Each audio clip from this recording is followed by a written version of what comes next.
Auzubillahi minash-shaytanir-rajim. Bismillahir-rahmanir-rahim. Today I will discuss about the types of the network on the basis of the role of the computer. On the basis of the role of the computer, network is divided into three main types. The computer, the role मुताबिक computer जो संग role play कई नो चिकम networks थी नो networks चिकम दे दाई पो दरी कैटेगरीज की तकसीम करी दी. First one is server based network, two peer network and three hybrid network. अवलनी थी चिकम दे सर्वर बेस्ड नेटवर्क हुई, द्वेम था पेयर नेटवर्क या पेयर टू पेयर नेटवर्क हुई और द्रेम नंबर चिकम दे देता हाइब्रिड नेटवर्क हुई. उस अवलने चिकम दे we will discuss about the first type of the network on the basis of the role of the computer in detail. पदी लेक्चर की बचिकम दे मंगा लेक्चर नंबर 3 की बमंगा the server based network चिकम दे पर डिटेल सरा खबर को. उस server based network दे तवली हुई देता server client network हुई. It is also called server client network as well. देता server client network हुई. ज़का ची पदी की सर्वर भी और वसरा द सर्वर सर चिकम दे मुख्तलिफ क्लाइंट्स अटैच हुई. ज़का बता सर्वर बेस्ड नेटवर्क पे मेन रोल पे की द सर्वर ले वसरा क्लाइंट्स हम अटैच हुई. नो दी वजना it is also called client server network. देता क्लाइंट सर्वर नेटवर्क हुई यानी सर्वर और क्लाइंट्स दोनों पे की शामिल ली. क्लाइंट्स पे की डी सर्वर पे की लिमिटेड. वस पर सर्वर और क्लाइंट की सब फ़र्क दे.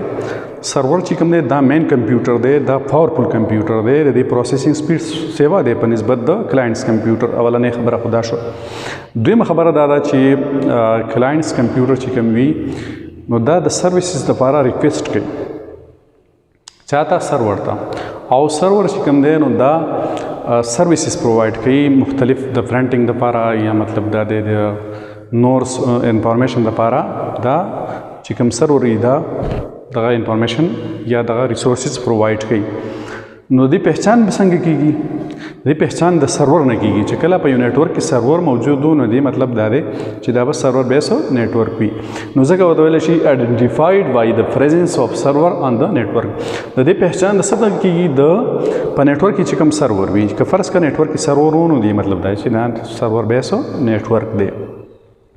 वस द सर्वर मेन रोल दादे चिदा प्रोवाइड की सिक्योरिटी और वसरा एडमिनिस्ट्रेशन.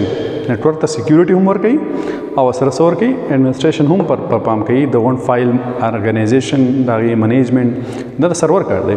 और दिन अलावा चिकम दे हर यूज़र था हर क्लाइंट था लॉगिन वर्क कई हर क्लाइंट चिकम दे अगर आजी और दिन ऑर्डर की चिकल लॉगिन कीगी नो द सर्वर चिकम दे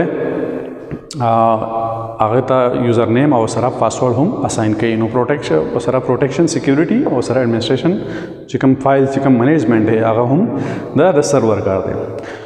उस पदी की सकार की यदि की चिकम उठास की नो द क्लाइंट्स और द सर्वर मस की द डिवाइड शेयर दे द पारा चेरा द पदी चिकम टास की परिवानी कार डीर शी नो द divide processing tasks between server and clients.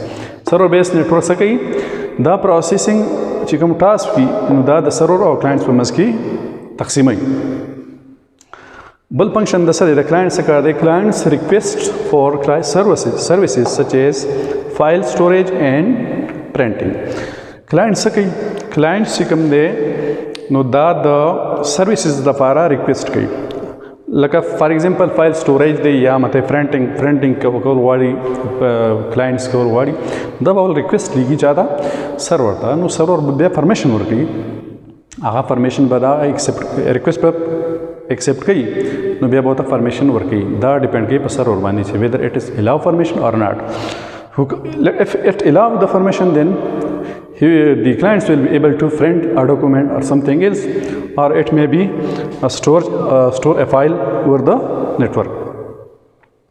And server deliver these services. Server का क्या काम है ये सर्विसेज जो है ये प्रोवाइड करते हैं. जो भी सर्विस हो या मेल सर्विस हो प्रिंटिंग सर्विस हो या स्टोरेज सर्विस हो जो भी हो दादा चा कर दे दादा सर्वर कर दे. सर्वर दा जो कम सर्विसेज दी दावा देता प्रोवाइड की. बल खबरदार चाहिए servers are typically more powerful than clients computer. Server computer چې کوم دی دا به ډېر پاورفول مطلب دا دی چې د پروسیسنګ سپیډ به ډېر زیات هائی وي په نسبت د کلاینټس سټوریج کیپیسټي به هم ډېره زیاته سیوا وي په نسبت د کلاینټس کمپیوټر. دا خبره ډېره ضروري ده چې ان وینډو ان ټي سرور بیس نیټورک ارګنایز انټو ډومین. په وینډو ان ټي کې چې کوم سرور بیس نیټورک دی نو د هغې ارګنایزیشن په ډومین کې شوی یعنی هغې ته ډومین وایي. اوس ډومین څه شی دی؟ ډومین چې کوم دی دا د نیټورکسو مجموعه چې خاص کار کوي. What is domain? The collection of network which perform a specific task. Domain or collection of networks. The networks مجموعه ته موږ څه وایو؟ ډومین. وسو د سکیورټي لپاره او د لاګین پرمیشن لپاره یو خاص سروري یعنی سکیورټي او د لاګین پرمیشن دا سو کنټرول کوي یو خاص سرور کنټرول کوي او هغه سرور ته ډومین کنټرولر وایي. نو ډومین کنټرولر څه شی دی؟ دا یو سپیشل سرور دی او د دې دا کار دی چې دا چې کوم دی پرمیشن ورکوي سکیورټي ورکوي لاګین پرمیشن ورکوي چاته؟ کلاینټس ته. نو دغه سرور ته ویل شي ډومین کنټرولر. نو دلته مې لیکلي چې سکیورټي اینڈ لاګین پرمیشن اور کنټرول بای سپیشل سرور کال ډومین کنټرولر. سکیورټي او لاګین پرمیشن سو کنټرول کوي یو خاص سرور چې هغې ته ویلی شي ډومین کنټرولر. او دا په څه کې؟ دا په وینډو ان ټي کې خبره کوي. اوس د ډومین کنټرولر زموږ سره دوه ټایپس دي په وینډو ان ټي کې. یو ته پرایمري ډومین کنټرولر وایي او بل ته سیکنډري ډومین کنټرولر وایي. ډومین کنټرولر آر ټو ټایپس. A1 نمبر پرایمري ډومین کنټرولر PDC پرایمري ډومین کنټرولر او دویم نمبر دی سیکنډري ډومین کنټرولر دې ته ویلی شي BDC یعنی بیک اپ ډومین کنټرولر ورته هم ویلی شي. یعنی اولنی د ډومین کنټرولر خو دا کار دی چې دا سکیورټي او لاګین پرمیشن ورکوي. ټیک ده. خو سیکنډري ډومین کار څه دی؟ که فرض دا د دې پرایمري ډومین کنټرولر سره دې ته اسسټنټ ورکوي دې ته یو اډیشنل ټاسک کولی شوي. که فرض کا دا پرایمري کنټرولر ډومین کنټرولر فیل شي یا نه وي نو بیا د دې دا کار چې کوم دی دا سیکنډري ډومین کنټرولر ادا کوي. نو دا اډیشنل فنکشن کوي. سیکنډري ډومین کنټرولر پرفارم اډیشنل فنکشن with the primary domain controller. So if in the absentees or in the failure of the primary domain controller, the secondary domain controller or backup controller will be used to perform the function of the primary controller. د دې نه فاست چې کوم دی را روان دي د دې سرور بیس نیټورک چې کوم دی اډوانټیجز څه دي او د دې نه علاوه چې کوم دی د دې نقصانات څه دي. ان شاء الله په لیکچر نمبر 4 کې به د دې موږ ډسکشن کوو. ان شاء الله تاسو سره زما یو کوټ شان ریکوست دی چې دا ویډیو تاسو کتلی او دا تاسو خوښ شوي نو پلیز زما چې کوم چینل دی زما دا ویډیو دا لایک کړئ او سره سبسکرایب هم کړئ او سره چې کوم سبسکرپشن بیل چې کوم بټن ده هغه سره هم پریس کړئ د دې لپاره چې کوم زه نوي ویډیو اپلوډ کوم چې هغه تاسو ته د ټول نه مخکې میلاو شي. تھینکس یو فار واچینګ. الله حافظ.